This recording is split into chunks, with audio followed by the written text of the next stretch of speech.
টাকা কথা বলা হয়েছে? টোটাল হ্যাঁ, টোটাল তো বলেছে 1,70,000 টাকা 80,000 টাকা বলেছে। 70,000 কেন বলা হয়েছে? বলেছে আপনার 25,000 টাকা জমা দিতে হইব, হ্যাঁ, আর আমাদের যে ম্যান পাওয়ার বা মেডিকেল বিল সব কিছু মিলে বলা হয়েছে। বাকি টাকা যাবে। ম্যান পাওয়ার কত টাকা? আপনার প্রসেসিং ট্রেনিংয়ের জন্য কত টাকা বলছে? 22,000। ঠিক আছে, মেডিকেল জন্য কত? 10,000। আপনি যদি জড়ান যাইতে না চান বা কোনো কারণে বাইসেন্স কোনো সমস্যা হয়, কোম্পানি পাঠাতে ব্যর্থ হয় বা সরকারিভাবে কোনো দিন লেট হয়, সেটা দাবি কে সরকার নেবে। আদার্স যদি আপনার নিজের কারণে যেতে না চান, পারিবারিক সরকার যেতে না চান এবং অফিস যদি পাঠাতে আপনার ব্যর্থ হয় বা সরকারের পোস্টিং ক্যান্সেল হয়, সেক্ষেত্রে আপনার কী কী টাকা ব্যাক পাবেন না?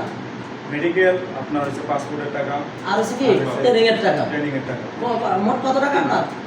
3টা টাকা ব্যাক পাবো না। 3টা টাকা হচ্ছে আপনার ট্রেনিং কত টাকা? 22,000 টাকা। আর ম্যান পাওয়ার হয়েছে কত? আর মেডিকেল হচ্ছে 10,500 টাকা। ঠিক আছে, মুরব্বী চাপ কষ্ট দাঁড়ান, দুটো টাকা পাঠাইতে হবে। আর আপনাকে বিদেশ যেতে কোনো টাকা আদার্স কোনো টাকা পয়সা লাগে না। সরকারিভাবে ভিসা টিকিট সম্পূর্ণ ফ্রি। আপনি ওনার কি হন? বলুন, আমি মোহাজ্জলের বাবা লাগে। আমি মোহাজ্জলের বাবা লাগি। আপনি সকল শর্ত বুঝতে পারছেন? জি জি। আর কোনো আপনার তো কোনো জানার আছে? না না না। আদার্স আমাদের অফিসের বাইরে কোনো লেনদেন করবেন না। যদি করেন সেটা আমাদের অফিস কোনো দায়ভার নেবেন না। আমাদের 1,80,000 থেকে 2 লাখ, এই 1,70,000 থেকে বা 2 লাখ, এর বাড়তি কাউকে কোনো টাকা পয়সা দিবেন না। ঠিক আছে? ঠিক আছে। ওকে, যান।